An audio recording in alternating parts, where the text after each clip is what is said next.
Hello മക്കളെ, അപ്പോൾ നമ്മൾ 10ാം ക്ലാസ് കഴിഞ്ഞ് ഇനി +1ലേക്ക് വരുന്ന മക്കൾ, അതിൽ തന്നെ നീറ്റ് എക്സാമിന് വേണ്ടി പ്രിപ്പയർ ചെയ്യാൻ പോകുന്ന മക്കൾക്ക് ഒരു ഉണ്ടാവാൻ ചാൻസ് ഉള്ളൊരു സംശയമാണ് CBSE ആണോ സ്റ്റേറ്റ് ആണോ നല്ലത്, CBSE പഠിക്കുന്നതാണോ സ്റ്റേറ്റ് പഠിച്ചാലാണോ നീറ്റ് കിട്ടാൻ കൂടുതൽ ചാൻസ്.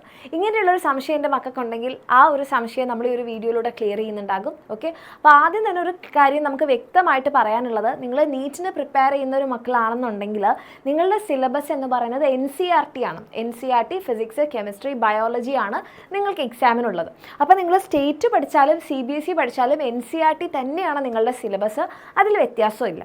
പിന്നെ എന്താണ് സ്റ്റേറ്റ് സിലബസ് അല്ലെങ്കിൽ ഇതിലേതെങ്കിലും ഒരു സ്ട്രീം പഠിച്ചു കഴിഞ്ഞാൽ ചാൻസ് കൂടുതൽ എന്ന് പറയാൻ കാരണം എന്താണെന്ന് വെച്ച് കഴിഞ്ഞാൽ, അതിലൊന്നാമത്തെ റീസൺ ഇതാണ്. CBSE നമ്മൾ നോക്കുകയാണെങ്കിൽ CBSEക്ക് +1 ബോർഡ് എക്സാം ഇല്ല. അതായത് നിങ്ങളുടെ എയിം എന്ന് പറയുന്നത് നീറ്റ് ആണെന്നുണ്ടെങ്കിൽ, ഓക്കെ, നിങ്ങൾക്ക് ഇതിൽ ഭയങ്കരമായിട്ട് +1 ബോർഡ് എക്സാം എഴുതി, +2 ബോർഡ് എക്സാം എഴുതി, അതിലൊന്നും നിങ്ങളെ ബാധിക്കുന്നില്ല. ഓക്കെ, നിങ്ങൾക്ക് എന്ത് ചെയ്യാം, ഈ +1 ബോർഡ് എക്സാം CBSEയിൽ ഇല്ലാത്തത് കൊണ്ട് തന്നെ നിങ്ങൾക്ക് ആ ഒരു ടൈം കൂടെ നിങ്ങളുടെ നീറ്റ് പ്രിപ്പറേഷന് കൂടുതൽ സമയം കിട്ടാൻ നിങ്ങളെ ഹെൽപ്പ് ചെയ്യും. അതല്ലാന്നുണ്ടെങ്കിൽ എന്താ പറ്റുക, നമ്മളൊരു ഫെബ്രുവരി ആകുമ്പോഴത്തേക്ക് മോഡൽ എക്സാം വരും, ആൻഡ് നമ്മുടെ മാർച്ച് ആകുമ്പോഴത്തേക്ക് പബ്ലിക് എക്സാം വരും. അപ്പോൾ ആ 2 മാസം നമ്മളുടെ ഈ ഒരു പബ്ലിക് എക്സാമിന് വേണ്ടി അല്ലെങ്കിൽ ബോർഡ് എക്സാമിന് വേണ്ടി പഠിക്കേണ്ടി വരും. അപ്പോൾ നമ്മളുടെ നീറ്റ് പ്രിപ്പറേഷൻ അവിടെ നമുക്ക് കുറച്ചൊന്ന് സ്ലോ ഡൗൺ ചെയ്യേണ്ടി വരും. പക്ഷേ CBSEയിൽ പഠിക്കുന്ന മക്കളെ സംബന്ധിച്ചിടത്തോളം +1 ബോർഡ് എക്സാം ഇല്ലാത്തതുകൊണ്ട് നിങ്ങൾക്ക് ആ ടൈം കൂടെ നിങ്ങളുടെ നീറ്റ് പ്രിപ്പറേഷൻ സ്ട്രോങ് ആക്കാൻ വേണ്ടി ഉപയോഗിക്കാം. കാരണം സ്റ്റേറ്റ് സിലബസുകാർക്ക് എന്താണ്, +1ലും +2ലും ബോർഡ് എക്സാം ഉണ്ട്, ഓണം എക്സാം ഉണ്ട്, ക്രിസ്മസ് എക്സാം ഉണ്ട്. അപ്പോൾ ഈ ഓണം എക്സാമിനും ക്രിസ്മസ് എക്സാമിനും ഒക്കെ നമ്മളിങ്ങനെ വെറുതെ, ശരിയാണ്, നമുക്ക് ഒരു റിവിഷനൊക്കെ ആകും, നമ്മളൊന്ന് എക്സാം എഴുതിയിട്ടുള്ളൊരു പ്രാക്ടീസൊക്കെ കിട്ടും. പക്ഷേ നമ്മൾ നീറ്റിന് പ്രിപ്പയർ ചെയ്യുന്ന ഒരാളെ സംബന്ധിച്ചിടത്തോളം ഈ ഓണം എക്സാമും ക്രിസ്മസ് എക്സാമും ഒന്നും അത്രത്തോളം റെലവൻ്റ് അല്ല. നിങ്ങൾക്ക് ആ സമയം എന്ത് ചെയ്യാം, നിങ്ങളുടെ പ്രിപ്പറേഷന് വേണ്ടിയിട്ട് ഉപയോഗിക്കാൻ പറ്റും. രണ്ടാമത്തെ കാര്യം, CBSEയിൽ നോക്കിക്കഴിഞ്ഞാൽ നമുക്ക് ആകെ 5 സബ്ജക്ട്സ് മാത്രമേ ഉള്ളൂ. ഏതൊക്കെയാണ്? മാത്സ് ഉണ്ട്, ഫിസിക്സ് ഉണ്ട്, കെമിസ്ട്രി ഉണ്ട്, ബയോളജി ഉണ്ട്, ഇംഗ്ലീഷ് ഉണ്ട്. പക്ഷേ സ്റ്റേറ്റ് സിലബസിലേക്ക് വരുന്ന സമയത്ത് അവിടെ 6 സബ്ജക്ട്സ് ഉണ്ട്. അതായത് ഒരു സെക്കൻഡ് ലാംഗ്വേജ് കൂടി എഡീഷൻ വരുന്നുണ്ട്. ഓക്കെ, പിന്നെ നമ്മൾ CBSEൻ്റെ ഒരു പ്രത്യേകത, ഇത് നിങ്ങൾക്ക് അഡ്വാൻറ്റേജ് ആയിട്ട് എടുക്കാം, ഡിസഡ്വാൻറ്റേജ് ആയിട്ട് എടുക്കാം. അതായത് കാൽക്കുലേറ്റർ ഉപയോഗിക്കാൻ വേണ്ടി പറ്റില്ല.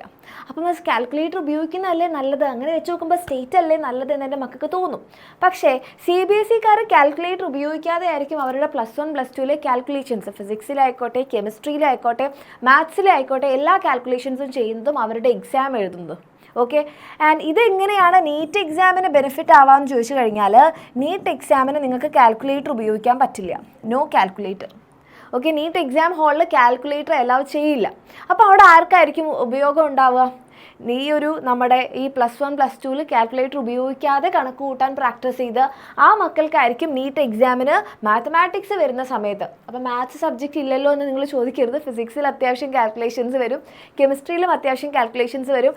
അവിടെ CBSE പഠിച്ചൊരു കുട്ടിയെ സംബന്ധിച്ചിടത്തോളം അവർക്ക് കാൽക്കുലേഷൻസ് വളരെ സ്പീഡായിട്ടും അക്യുറേറ്റ് ആയിട്ടും ചെയ്യാൻ പറ്റും. അവിടെ സ്റ്റേറ്റ് സിലബസുകാർ പെട്ടെന്ന് ഇത്രയും 2 കൊല്ലം കാൽക്കുലേറ്റർ വെച്ച് ശീലിച്ച ആൾക്കാരെ സംബന്ധിച്ചിടത്തോളം പെട്ടെന്ന് ഇല്ലാണ്ടാവുമ്പോൾ എന്താണ്, നമ്മുടെ കാൽക്കുലേഷൻസ് സ്ലോ ആവും, അവിടെ നമുക്ക് ടൈം നഷ്ടപ്പെടാൻ ചാൻസ് ഉണ്ട്. ഈ ഒരു കാര്യങ്ങളൊക്കെ വെച്ച് നോക്കുകയാണെങ്കിൽ CBSE പഠിക്കുമ്പോൾ നിങ്ങൾക്ക് എന്താണ് ആഡഡ് ബെനിഫിറ്റ്സ് ഉണ്ട്. ഇപ്പോൾ ബോർഡ് എക്സാം ഇല്ല, +1 ഓൺ എക്സാം, ക്രിസ്മസ് എക്സാം ഇല്ല, 5 സബ്ജക്ട്സ് ഉള്ളൂ, കാൽക്കുലേറ്റർ ഉപയോഗിക്കാത്തത് കൊണ്ട് തന്നെ നിങ്ങൾക്ക് കുറച്ചുകൂടി മാത്തമാറ്റിക്കൽ സ്പീഡ് ഉണ്ടാകും. ഇതൊക്കെ നിങ്ങളെ ഹെൽപ്പ് ചെയ്യും. അല്ലാതെ സിലബസ് നോക്കുകയാണെങ്കിൽ സ്റ്റേറ്റിനും CBSEക്കും എന്താണ്, NCERTയുടെ സിലബസ് തന്നെയാണ് പഠിപ്പിക്കുന്നത്. ഇനി ഇത് നിങ്ങൾക്ക് എക്സാം വിന്നറിൻ്റെ കൂടെ പഠിക്കാൻ നിങ്ങൾക്ക് ആഗ്രഹം ഉണ്ടെങ്കിൽ മക്കളെ, നിങ്ങൾക്ക് +1ലും +2ലും നിങ്ങൾ അടിപൊളിയായിട്ട് നിങ്ങളെ നീറ്റിന് പ്രിപ്പയർ ചെയ്യിക്കാൻ വേണ്ടിയിട്ടാണ് നമ്മളുടെ എക്സാം വിന്നറിൻ്റെ പൃഥ്വി ബാച്ച്. ഇപ്പോൾ +1നാണെന്നുണ്ടെങ്കിൽ നമുക്ക് പൃഥ്വി ബാച്ചാണുള്ളത്. നമുക്ക് +2ലാണെങ്കിൽ നിങ്ങളെ നീറ്റിന് റെഡിയാക്കാൻ വേണ്ടിയിട്ട് നമുക്ക് വേദ ബാച്ച് ഉണ്ട്. അപ്പോൾ +1 നിങ്ങൾക്ക് പൃഥ്വി ബാച്ചാണുള്ളത്. ഓക്കെ, ഈ പൃഥ്വി ബാച്ചിൽ നിങ്ങൾ അഡ്മിഷൻ എടുക്കുന്ന സമയത്ത് നിങ്ങൾക്ക് എന്തുണ്ടാകും, നിങ്ങൾക്ക് കംപ്ലീറ്റ് ആയിട്ടുള്ള, അതായത് നമ്മളുടെ കംപ്ലീറ്റ് ആയിട്ടുള്ള ചാപ്റ്റേഴ്സും ഉണ്ടാകും. ഇതിൻ്റെ കൂടെ തന്നെ നിങ്ങൾക്ക് എന്തുണ്ടാകും, നമ്മളെ ബോർഡ് എക്സാമിന് വേണ്ടിയിട്ടുള്ള ക്ലാസ്സുകളും നീറ്റ് എക്സാമിന് വേണ്ടിയിട്ടുള്ള ക്ലാസ്സുകളും എല്ലാം നിങ്ങൾക്ക് കിട്ടുന്നുണ്ടാകും. ഓക്കെ, ഈ ഒരു കംപ്ലീറ്റ് നമ്മുടെ ബാച്ചിൻ്റെ ഫീ ആണ് 7,999 എന്ന് പറയുന്നത്. നിങ്ങൾക്ക് താല്പര്യമുള്ള മക്കൾക്കാണെങ്കിൽ താഴേക്കാവുന്ന നമ്പറിൽ മെസ്സേജ് അയക്കാം, അഡ്മിഷൻ എടുക്കാം. +1 ബോർഡ് എക്സാമിൻ്റെ കൂടെ തന്നെ നിങ്ങൾക്ക് നീറ്റും അടിപൊളിയായിട്ട് പഠിക്കാൻ പറ്റും.